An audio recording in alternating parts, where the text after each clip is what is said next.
আমন্ত্রণ জানাচ্ছি ZSRM insight পলিটিক্সে। আজ কথা বলবো রাষ্ট্র সংস্কার এবং আগামীর বাংলাদেশ নিয়ে। যেটি বলেছিলাম যে গত কয়েক সপ্তাহে এই দেশের মুক্তিকামী ছাত্র জনতার যে অভ্যুত্থান এবং তার মধ্য দিয়ে এক নতুন বাংলাদেশের অভ্যুদয়, সেই বাংলাদেশের যে স্বপ্নের বাংলাদেশ গড়তে হলে যে স্বপ্নের বাংলাদেশ এই দেশের মানুষ স্বপ্ন দেখেন, এই দেশের শিক্ষার্থীরা স্বপ্ন দেখেন, ছাত্ররা স্বপ্ন দেখেন, সেই বাংলাদেশ গড়তে হলে এখন করণীয় কি? আমরা আজকে আমাদের অতিথি হিসেবে পেয়েছি, আমার ডান দিকে আছেন জনাব হাসিবুল হোসেন শান্ত, বৈষম্য বিরোধী ছাত্র আন্দোলনের অন্যতম সমন্বয়ক, নর্থ সাউথ বিশ্ববিদ্যালয়ের। আপনাকে আমন্ত্রণ জানাচ্ছি। এবং আছেন জনাব আয়াতুল্লাহ বেহেশতি, তিনিও নর্থ সাউথ বিশ্ববিদ্যালয়ের শিক্ষার্থী এবং এই আন্দোলনের অন্যতম সমন্বয়ক। আমি শান্ত আপনাকে দিয়ে একটু শুরু করতে চাই। যেটি বলছিলাম, অনেক কথা বলা যায়নি যা এখন বলা যাচ্ছে, অনেক কাজ করা বাকি ছিল যা এখন করতে হবে। অ্যাট এ গ্ল্যান্স যদি বলি, এই মুহূর্তে প্রায়োরিটি কি? এই রাষ্ট্র সংস্কার বলেন, স্বপ্নের বাংলাদেশ গড়ার জন্য বলেন, এই মুহূর্তে প্রায়োরিটি কি আপনাদের কাছে? এই মুহূর্তে আমাদের কাছে যেটা প্রায়োরিটির জায়গা, এটা হলো যে কোনোভাবেই আমরা সর্বোচ্চ চেষ্টা করতেছি যে দ্রুত একটা সরকার প্রতিষ্ঠা করা। তারপরে আইন শৃঙ্খলা পুরা জানেন যে পুরা সিস্টেম ভেঙে পড়ছে, সারা দেশের লুটতরাজ একদম চরম একটা অরাজকতার মধ্যে দিয়ে যাচ্ছে। আমরা সর্বোচ্চ চেষ্টা করছি, আমরা প্রতিদিনই যে আমরা 2 দিন এই যে আয়াতুল্লাহ বেহেশতি ভাই আর আমি সহ বিচারপতি ভবনের হামলাগুলো ঠেকানোর চেষ্টা করছি। আমরা বিভিন্ন মাধ্যমে আমাদের যারা সমন্বয়ক আছে তাদের মাধ্যমে তাদের এলাকার নিয়ন্ত্রণ, যেমন বসুন্ধরার এইদিকে আমরা স্পষ্ট বার্তা দিচ্ছি যে এইখানে কেউ যেন হামলা না করে। আমরা এখানে সবাই এটা করছি, কোথাও হামলা শিকার হলে সাথে সাথে যেন আমাদেরকে ইনফর্ম করা হয়, আমরা সাথে সাথে অ্যাকশন নেব। তা আমাদের এখন যায় একদম প্রথম যে ধাপ, এটা হলো একটা সরকার ব্যবস্থা গঠন করা। যেহেতু রাষ্ট্র সংস্কারের দিকেই আমরা রাষ্ট্র সংস্কার করি, এখন বাংলাদেশের মালিক বা বাংলাদেশের দায়িত্ব আমরা নিছি। একটা স্বৈরশাসকের হাত থেকে ছাত্র সমাজ দায়িত্ব নিছে, ছাত্র সমাজ রাষ্ট্র সংস্কার করবে। এবার যতদিন সময় লাগে টু দি পয়েন্টে সংস্কার করতে, তারপরে আমরা দেশের ভার পুরা দেশের মানুষের কনসার্ন নিয়ে তারপরে ছেড়ে দেব রাজনৈতিক দলের হাতে। তো এখন আমাদের পুরা প্রথম জায়গাটা হলো এই যে অরাজকতা বন্ধ করা আর একটা সরকার ব্যবস্থা আপাতত যাতে সব কিছু নিয়ন্ত্রণে নেওয়া যায়, এই জন্য এটা প্রতিষ্ঠা করা। এটাই। আপনারা তো ডক্টর মোহাম্মদ ইউনূসকে প্রধান হিসেবে চেয়েছেন এবং তার সাথে কথা হয়েছে, তিনি সম্ভবত রাজিও হয়েছেন আমরা যতদূর জানি। আর কারা কারা থাকছেন সেই বিষয়ে কি আপনাদের প্রস্তাবনাগুলো তৈরি হয়েছে? আজকে রাতের মধ্যে বোধহয় একটা ঘোষণা দেওয়ারও কথা। আজকে রাতের মধ্যে যেটা, হ্যাঁ, কেন্দ্রীয় সমন্বয়করা অলরেডি বলেছেন যে আমাদের মোটামুটি একটা রোডম্যাপ রেডি, আমরা এটা প্রকাশ করব। তো তারাই নিশ্চয়ই তারা প্রকাশ করবেন, আমি নাম জানতে চাইছি না, কিন্তু আপনাদের টকিং পয়েন্টসগুলো কি, যাদের আপনারা চান তাদের ঠিক কোন প্রায়োরিটিতে, কিসের ভিত্তিতে আপনারা নির্বাচন করছেন কিংবা ঠিক করছেন, অন্তত আপনাদের প্রস্তাবনায়? আমাদের প্রস্তাবনায় ঠিক করার ব্যাপারে আমরা যেই গণগ্রহণযোগ্যতার যে ব্যাপার, আপনারা জানেন যে এই নেতৃত্বে আমরা স্পষ্টভাবেই বুঝতে পারছি যে দেশের স্বার্থে, দেশের নেতৃত্বে, দেশপ্রেমের জায়গা থেকে কারা অগ্রাধিকার প্রাপ্য। আমরা কিন্তু নেতা অলরেডি পেয়ে গেছি যে সারা দেশে কারা দেশকে ধারণ করে, জাতীয় স্বার্থে জীবন দিতে প্রস্তুত, কারা দায়িত্বশীল, ওই রকম জায়গাগুলো বা ওই রকম ফেজ যারা দেখিয়েছে যে হ্যাঁ তারা দেশের স্বার্থে যে কোনো সিদ্ধান্ত নিতে প্রস্তুত, এটাই আমাদের জায়গা। আমরা তো শিক্ষাগত দিক থেকে যারা রাষ্ট্রবিজ্ঞানের উপরে বিভিন্ন পিএইচডি করা, আমি মনে করি যেমন হাজার হাজার শিক্ষক আছে, তারা রাষ্ট্র পরিচালনা করতে পারে, কিন্তু তাদের সৎ সাহস আর দেশপ্রেমের জায়গা, দায়িত্ব নেওয়ার জায়গা, রেসপন্সিবিলিটি বা জীবনের রিস্ক, সবার কিন্তু ওই জায়গাটা থাকে না। এই যে এই রিস্ক নেওয়ার ক্ষমতার উপরেই তৈরি হয় নেতা। শিক্ষাগত যোগ্যতার একদম ওই যে যারা উপদেষ্টা এটে মোটামুটি স্যারদের সাথে কমিউনিকেট করে ম্যানেজ করা যায়, কিন্তু সৎ সাহস থাকাটা নেতৃত্বের সবচেয়ে বড় জায়গা। তো এই জায়গাতে আমরা এইটাই নিশ্চিত করতে চাই, যারা দেখিয়েছেন যে হ্যাঁ আমরা কোয়ালিফাইড, আমরা তো সেইভাবেই সিদ্ধান্ত নিয়েছি। তার মানে কি নতুন রাজনৈতিক নেতৃত্বের জন্যই আপনাদের এই কর্মস্পৃহা সার্বিকভাবে? আমরা যাদেরকে রাজনীতিবিদ হিসেবে চিনেছি এত বছর ধরে, এত যুগ ধরে, সম্পূর্ণভাবে নতুন রাজনৈতিক নেতা আপনারা চান কিংবা রাজনীতিতে আসুক এরকম মুখ চান?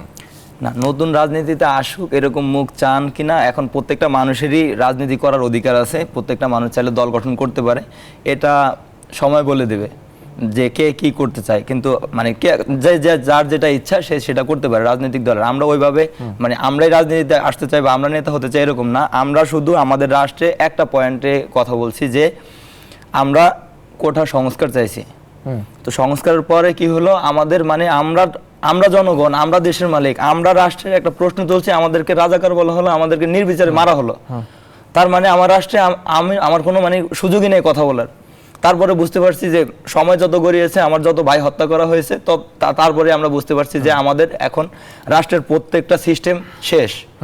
স্বৈরাচার আমাদের প্রত্যেকটা জায়গা শেষ করে দিয়েছে। এখন আমরা রাষ্ট্রের সংস্কার করা লাগবে, যাতে কখনোই বাংলাদেশের যারা যে কেউ চাইলে রাজনৈতিক সরকার গঠন করতে পারবে, ক্ষমতায় আসতে পারবে, কিন্তু পুরো রাষ্ট্রকে কুক্ষিগত করে রাষ্ট্রের মানুষের কথা কনসার্ন না নিয়ে মানে সিস্টেমের মতো চলবে। হ্যাঁ, সিস্টেমগুলোরে মানে ফ্রি করা, এটাই আমাদের।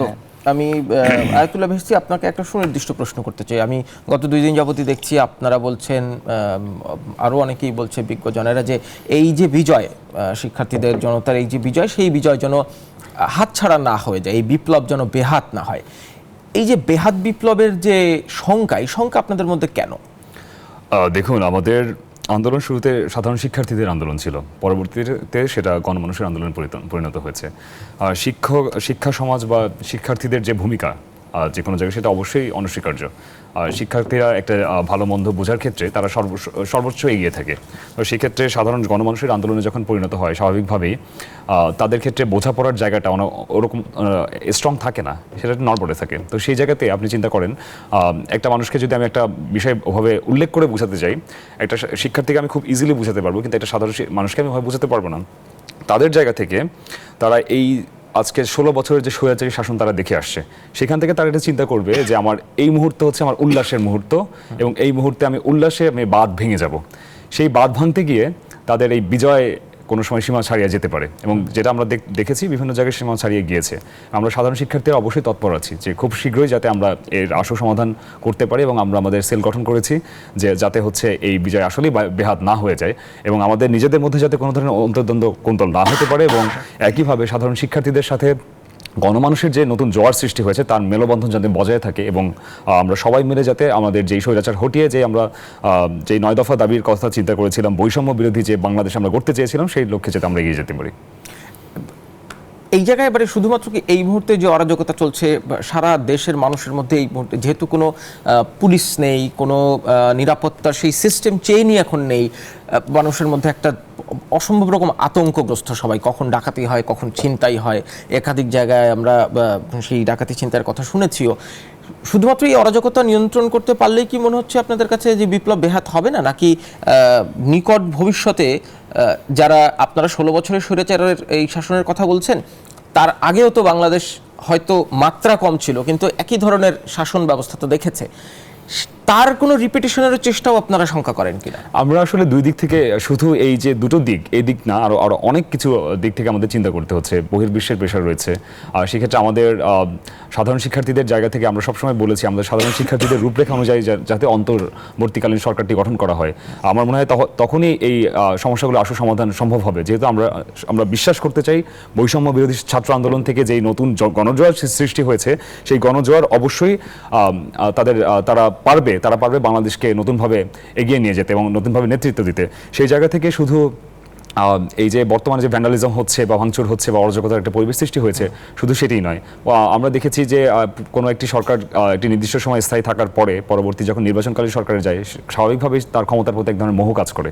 5 বছর ক্ষমতা থাকার পরে সে আরও একটু ক্ষমতায় বেশি সময় থাকতে চায়, সে তখন নির্বাচনের কাছে হয়তো যেতে চায় না, তো সে তখন সংবিধান পরিবর্তনের মাধ্যমে আরও কিছুক্ষণ ক্ষমতা কুক্ষিগত করতে চায়।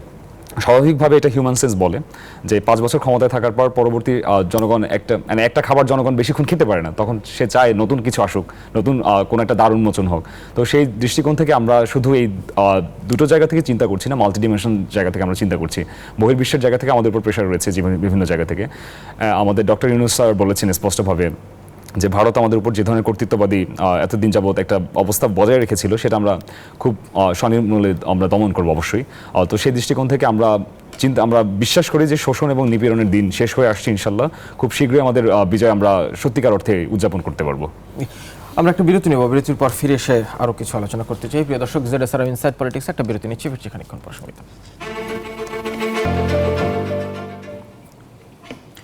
ZSRM ইনসাইড পলিটিক্সে আবারও আমন্ত্রণ জানাচ্ছি। আজ কথা বলছি রাষ্ট্র সংস্কার ও আগামীর বাংলাদেশ। আমাদের সাথে আছেন জনাব হাসিল হোসেন শান্ত এবং আয়াতুল্লাহ বেহেশতি। শান্ত, আপনার কাছে আবার একটু আসি। যে শঙ্কার কথা বেহেশতি বলছিলেন, সেই শঙ্কাগুলোর ভিত্তিতে এখন তাহলে করণীয় কি? মানে যে জায়গাগুলোতে রাষ্ট্রের সংস্কার দরকার, যে জায়গাগুলোতে মানে কি আসলে সকল মেশিনারিজেই সংস্কার দরকার, সকল সিস্টেমে সংস্কার দরকার, কিন্তু সেই সংস্কার করতে গেলে আপনারা যে মেকানিজমে এগোচ্ছেন, বারবার বলছেন বেহাত বিপ্লব যাতে না হয়, সেই শঙ্কা বেশি বেশি আসছে আপনাদের মনে? এই যে সংস্কার যে ব্যাপারটা, বেহাত বিপ্লব যেন না হয়, আমরা মানে ছাত্র সমাজ যখনই একদম কোনো রাজনৈতিক দল দেশে সংশোধন করতে ব্যর্থ সম্পূর্ণ, যখন একটা স্বৈরাচার একদম মানে গেড়ে বসে, তখনই ছাত্র সমাজ বিপ্লব শুরু করে নতুন কিছু স্বপ্ন নিয়ে। তো 90-এর গণ অভ্যুত্থান যে ব্যাপারটা, ওইটা আমরা জানি, কিন্তু ওইটারে আমি অনেক বিচারপতিদের সাথে কথা বলছি, অনেকজনের সাথে, তো তারা বলছে যে ওইটা একটা ওই যে বেহাত বিপ্লব ওইটা ওইভাবেই হয়েছে। ঠিক আছে, তো এখন আমরা যেটা চাচ্ছি রাষ্ট্র সংস্কারে, আমি এখন বলবো যে ছাত্র সমাজের এখন মূল লক্ষ্য হলো রাষ্ট্র সংস্কার করবেই আমরা। তো রাষ্ট্র সংস্কার না করে আমরা কখনোই যে আমাদের হাত থেকে রাষ্ট্র মানে এমন কোনো মেকানিজমের মধ্যে আমরা ছাড়বো না যেখানে আবার কোনো রাজনৈতিক দল এসে গেড়ে বসবে, পুরো আবার স্বৈরশাসকের একটা পর্যায়ে যাবে। তো এখানে আমি যে বিষয়গুলো পয়েন্ট করতে চাই তা হলো, রাজনীতিতে যারা রাজনীতি করে, রাজনৈতিক দল পরিচালনা করে, তাদের এখানে আমাদের সাথে কোঅপারেট করাটা জরুরি। আমি মনে করি যে প্রত্যেক রাজনৈতিক দল যারা রাজনীতি নিয়ে বা এমপি হতে চায়, মন্ত্রী হতে চায়, প্রধানমন্ত্রী হতে চায়, এটা তার রাইট, রাজনৈতিক অধিকার। তো এখানে তারা সহযোগিতা করবে যে আমরা সামনের বাংলাদেশে, আমার মনে হয় যে রাজনৈতিক দল পরিচালনার ক্ষেত্রে আপনার যে নেতা নির্বাচন, এখানে যদি শিক্ষাগত ব্যাপারটারে অ্যাড করা যায়, শিক্ষাগত যোগ্যতা ছাড়া কোনো নেতা হতে পারবে না, এটা মানে আমরা কনস্টিটিউশন দিয়ে একদম ঠিক করে দেব। এই যে সংস্কারের মধ্যে এটা একটা পয়েন্ট হতে পারে সবচেয়ে বড়, একদম জাতীয় স্বার্থ রক্ষার্থে। আর আরেকটা পয়েন্ট হতে পারে, কেউ যদি দুর্নীতিতে যুক্ত থাকে, যেটা কোর্ট দ্বারা একদম প্রমাণিত, সে কখনই রাজনীতিতে এমপি বা মন্ত্রী হতে পারবে না। কারণ যে একবার বিবেকের জায়গা থেকে বুঝে শুনে দুর্নীতি করে, ওই লোক আমার মনে হয় না ওই যে কোরআন শপথ করে হোক আর ওই যে তাহলে জাতির সাথে হয়তো বা ওই যে আবার ক্ষমা চেয়ে যে হ্যাঁ আমি হজ করে আসছি, এখন আমার সুযোগ দেন, যদি তারপরে যদি ওইরকম কনসার্ন নিয়ে জাতি সুযোগ দেয়, ওটা দিতে পারে। কিন্তু কোনো দুর্নীতিগ্রস্ত লোক যেন এমপি নমিনেশন নেওয়ার সুযোগ না পায় বা জাতীয় নির্বাচনে অংশগ্রহণ করতে না পারে। এই দুইটা পয়েন্ট যদি একদম এই সাংবিধানিকভাবে এই আমাদের সংস্কারে রাখা যায়, তাহলে জাতীয় স্বার্থে মানে আমরা রাষ্ট্র সংস্কারের যে অপরাজনীতি, এটা থেকে মনে হয় মুক্ত হতে পারবো।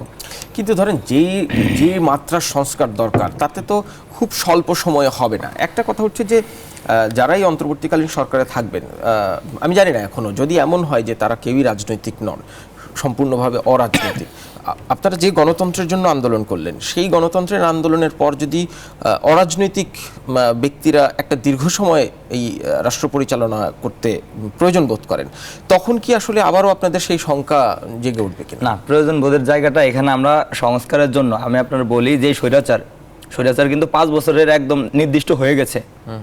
এই 5 বছরের মধ্যেই স্বৈরাচার সরানোর কারো কোনো শক্তি ছিল না, এটা প্রমাণিত। যে 5 বছরের পরে আবার নির্বাচনের সময় যদি কেউ কিছু করতে পারতো, তো এখানে আমরা যদি 5 বছরের টাইমটা অন্তত অন্যান্য দল যারা মানে আসবেন, তাদের এটা মাথায় রাখা লাগবে যে সর্বোচ্চ টাইম তাদের জন্য ক্ষমতা সক্ষমতা ছিল ওই যে 5 বছরের আগে সুযোগ নেই, আমাদের এই হাতের টাইমটা কিন্তু আছে। আমরা যদি 2 বছর 3 বছরের টাইম নেই, এখানে মনে হয় তারা প্রশ্ন তোলা এটা অযৌক্তিক হবে। তা আমরা রাষ্ট্র সংস্কার করতে এই যে যতটুকু টাইম লাগে, ছাত্ররা আমরা সারা বাংলাদেশের প্রত্যেকটা মানুষ প্রত্যেকটা সময় কথা বলবো, যদি যেটা প্রয়োজন হয় ওইটা নিয়ে কথা বলবো। জাতীয় স্বার্থ এবার আমরা রাষ্ট্র সংস্কার করবই, সর্বোচ্চ মানে একটা জায়গাও আমরা যদি মনে করি যে জায়গায় সমস্যা আছে, ওই রকম অবস্থায় আমরা রাষ্ট্রকে ছাড়বো না, এটাই। বেহেশতি, আপনার সাথে বিরতির মধ্যে কথা বলছিলাম, এই যে ধরেন এখন একটা আইনি শূন্যতা বলেন, নিরাপত্তার সংকট বলেন, সাংবিধানিক শূন্যতা বলেন, ধরেন এই মুহূর্তে তো কোনো পুলিশিং নেই দেশে। আজকে আপনি যদি আমাকে মেরে ফেলেন কিংবা আমার কোনো ক্ষতি করেন, আমি তো এটা রেমেডি চাইতে পারবো না। ফলে এই একটা আতঙ্ক মানুষের মনে আছে এবং তার কিছু নমুনা তো দেখতেই পাচ্ছি, আপনিও নিশ্চয়ই দেখছেন। এটার ইমিডিয়েট রেমেডি কি? ইমিডিয়েট রেমেডি বলতে আমি আসলে প্রতিকারের কথা যদি আমি বলতে চাই, তো এই ক্ষেত্রে হচ্ছে আমরা সাধারণ শিক্ষার্থী যারা ছিলাম বৈষম্য বিরোধী ছাত্র আন্দোলন, যাদের ডাকে সাড়া দিয়ে সারা বাংলাদেশের মানুষ মাঠে নেমেছিল, বাংলাদেশকে নতুনভাবে স্বাধীন করেছিল, নতুন এক গণজোয়ারের সৃষ্টি হয়েছিল, তাদের সবাইকে নিয়ে আমরা আপাতত সেল গঠন করছি। এই সেলের মধ্যে মসজিদ মাদ্রাসার শিক্ষার্থী থেকে শুরু করে সাধারণ শিক্ষার্থী, এবার সেই একইভাবে সবাই একই সাথে জড়ো হয়ে মসজিদে মাইকে ঘোষণা দিয়ে আমরা হচ্ছে যেসব জায়গায় এফেক্টেড হতে পারে বা হচ্ছে সেই সব জায়গায় আমরা আমাদের লোক পাঠিয়ে দিচ্ছি। সাধারণ শিক্ষার্থীরা কমিটি গঠন করে, লিয়াজো কমিটি গঠন করার মাধ্যমে এই কাজগুলো সম্পাদন করছে। কেউ রোড ক্লিনিংয়ে অংশগ্রহণ করছে, কেউ ট্রাফিক কন্ট্রোল করছে, কেউ আবার যারা অসুস্থ বা যারা হচ্ছে এফেক্টেড হয়েছে এর কারণে তাদের সহযোগিতা করছে এবং তাদের বাড়ি পাহারা দিচ্ছে। আপনারা জানেন গত পরশুদিন আমাদের বিচারপতি ভবনে একটা হামলা হয়েছিল। তো সেখানে একজন বিচারপতির মেয়ে আমাদের সহসমন্বয়ক ছিল, তার বাসা পর্যন্ত হামলা হয়েছে। পরবর্তীতে আমরা গিয়ে সেখান থেকে উদ্ধার করি, জনগণকে আমরা বোঝাতে সক্ষম হয়েছি। তো আমার কাছে মনে হয় নাই আসলে যে শুধু পলিটিক্যাল ব্যক্তিত্ব এখানে আছে বা পলিটিক্যাল কোনো রাজনৈতিক দল থেকেই অ্যাটাকগুলো লঞ্চ করা হচ্ছে। আমার কাছে ব্যক্তিশত্রুতারও একটা ব্যাপার রয়েছে সেখানে। ধরুন আমি আপনাকে দেখতে পাচ্ছি না, আমি কোনো একটা ছুতো খুঁজে আপনাকে এই সুযোগ আমি আপনাকে পিটিয়ে দিলাম। তো শুধু পলিটিক্যাল ব্লেমিংটা আসলে এখানে বলা যাবে না, যেহেতু দেশটা কেবলমাত্র স্বাধীন হয়েছে, একটু সময় লাগবে। There is no peace without first a great sufferings. তো আমি সবাইকে আহ্বান করব যে যার যার জায়গা থেকে স্টেবল থাকতে, সতর্ক থাকতে। আমরা যথাসম্ভব চেষ্টা করছি এবং আমরা আপনাদেরকেও আহ্বান করব যে আপনারা আপনাদের জায়গা থেকে সাহায্যের হাত বাড়ান। আমরা অবশ্যই এটাকে সর্ট আউট করতে চেষ্টা করব এবং আমরা অবশ্যই এই বিষয়গুলোকে সর্ট আউট করার মাধ্যমে আমরা নতুন এক গণ অভ্যুত্থানের সৃষ্টির মাধ্যমে আমরা নতুন এক গণজোয়ার সৃষ্টি করে আমরা আমাদের বাংলাদেশকে যে অভীষ্ট লক্ষ্যে পৌঁছানোর কথা ছিল সেদিকে নিয়ে যাবো ইনশাল্লাহ। 10 বছর পর বাংলাদেশকে কোথায় দেখতে চান? 10 বছর পর বাংলাদেশকে কোথায় দেখতে চাই, এই প্রশ্ন আসলে খুব লঙ্গিজের জন্য একটা ফ্যাক্টর কোশ্চেন। যে আসলে আমি চাই আমার বাংলাদেশ বৈষম্য মুক্ত হোক। প্রথমত যে আমার সংগঠনের নামই বৈষম্য বিরোধী ছাত্র আন্দোলন। তো আমি চাই বৈষম্য মুক্ত হোক, আর শিক্ষা এবং চিন্তার স্বাধীনতা হোক। সবাই যাতে শিক্ষা লাভ ঠিকভাবে করতে পারে, যে 5টি আমাদের মৌলিক চাহিদা রয়েছে, শিক্ষা, বস্ত্র, বাসস্থান, চিকিৎসা, যে মৌলিক 5টি রাইট রয়েছে সেটা নিশ্চিত করা হোক। আমাদের যে 9 দফা দাবি আমরা দিয়েছিলাম, সেই 9 দফা দাবি এটা খুব লিমিটেড একটা ওয়েতে আমরা দিয়েছিলাম, কিন্তু আমাদের সামনে অনেক বড় আরও অনেক দফা আসবে। সেই দফাগুলো আমরা বাস্তবায়ন করার চেষ্টা করব। আমরা অন্তর্বর্তীকালীন সরকারের কথা বলছি, অন্তর্বর্তীকালীন গভর্নমেন্টের মধ্যে আমরা চাচ্ছি যে এই সময়টুকুতে আমাদের যে স্বাধীন বিচার ব্যবস্থা, যেটার কথা আমরা শুরু থেকে বলে আসছি, সেটা নিশ্চিত করা হোক এবং সেখানে কোনো ধরনের কোনো পলিটিক্যাল ইনফ্লুয়েন্স থাকবে না, কাউকে নেপোটিজমের ভিত্তিতে কোনো চাকরি দেওয়া হবে না। সম্পূর্ণ তার মেধার ভিত্তিতে এবং তার যোগ্যতার ভিত্তিতে তাকে সেখানে অধিষ্ঠিত করা হোক এবং শিক্ষা ব্যবস্থার যে ভঙ্গুর দশা হয়েছিল এই পুরো 16 বছরের স্বৈরশাসনের মাধ্যমে সেটার অবসান ঘটানো হোক। এবং একই সাথে আমরা চেষ্টা করব সবার মধ্যে মেলবন্ধন সৃষ্টি করে যেই অভিষ্ট লক্ষ্যে আমরা যেতে চেয়েছিলাম, একসাথে কৃষক, শ্রমিক থেকে শুরু করে পেশাজীবী শ্রেণী থেকে শুরু করে শিক্ষার্থী পর্যন্ত, শিক্ষক পর্যন্ত সবাই একই কাতারে দাঁড়িয়ে বাংলাদেশকে ইনশাল্লাহ একটা সুন্দর বাংলাদেশ উপহার দিতে চেয়েছিলাম। শান্ত, আপনাকে দিয়ে একটু শেষ করব। বাংলাদেশ ভূ রাজনৈতিকভাবে যথেষ্ট গুরুত্বপূর্ণ একটি জায়গায়। এর ভৌগোলিক অবস্থান, এই মুহূর্তে যে বাইপোলার ওয়ার্ল্ড, বাংলাদেশ তো সেই ভূ রাজনীতির বাইরে না। সেই জায়গাগুলো নিয়ে আপনাদের ভাবনা কি? বাংলাদেশকে চীন পাশে চায়, ভারত পাশে চায়, যুক্তরাষ্ট্র পাশে চায়, আবার তারাও বাংলাদেশকে নিয়ে নানানভাবে খেলারও চেষ্টা করে। সেই জায়গায় আপনাদের ভাবনা কি? মানে বাংলাদেশের গুরুত্ব তো আবার নিশ্চয়ই আপনি চাইবেন না যে বিশ্ব দরবারে কমে যাক। সেই জায়গায় আপনাদের চিন্তা কি? যেই জিনিসটা যার মূল্য আছে সেটাই মূলত মানুষের কাছে গ্রহণযোগ্যতা আছে। তো আমরা এই ভূরাজনৈতিক যে ব্যাপারটা, এখানে আমাদের এটা তো আমাদের জন্য অপরচুনিটি। আমরা বিভিন্ন ব্যবসায়িক দিক দিয়ে আমরা ডেভেলপমেন্ট করতে পারি। আমরা উন্নয়নের দিক দিয়ে এই সুযোগটা আমরা কাজে লাগাবো আমার দেশের স্বার্থে, এই ব্যাপারটা থাকবে। আর এই যে ভূরাজনৈতিক যে অপরাজনীতি যে খেলার কথাটা যেটা বলছেন, এই সুযোগটা আমরা দিব না কাউকে। বিশেষ করে ছাত্র সমাজ আমরা এখন যেই পর্যায়ে দাঁড়িয়েছে, আমরা ওই দিন এর মধ্যে একটা পার্শ্ববর্তী দেশের যুদ্ধ প্ল্যান করতেছি, এরকম একটা আমরা সাথে সাথে রাত্রে ঘোষণা দিয়ে দিছি ভিডিওতে একদম, যে আমরা যুদ্ধ করতে প্রস্তুত, লড়াইয়ের জন্য প্রস্তুত। আমাদের সার্বভৌমত্বের সাথে ওই রকম ফাইজলামি করার সুযোগ বিশ্বের কোনো দেশের নাই। এটা আমরা প্রমাণ করে যাব সামনের বাংলাদেশে ইনশাল্লাহ। সেই জায়গা থেকে তাহলে এই যে বৈশ্বিক রাজনীতির নানান গ্যাড়াকলে বাংলাদেশ মাঝে মাঝে পড়ে এবং নিজের গুরুত্বেরও যে জায়গা, সেইটা তো নিশ্চয়ই আপনারা এগিয়েও নিতে চান।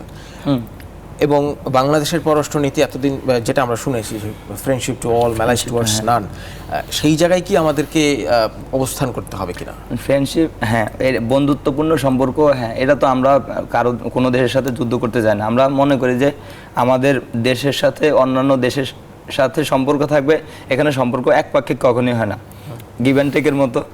ওইরকম যেহেতু রাষ্ট্রীয় স্বার্থ, আমরা যে দেশের মানুষ নেতৃত্ব দিবে, যারাই নেতৃত্ব থাক, তারা এখানে এটা এনশিওর করবে যে আমার দেশের স্বার্থ আগে।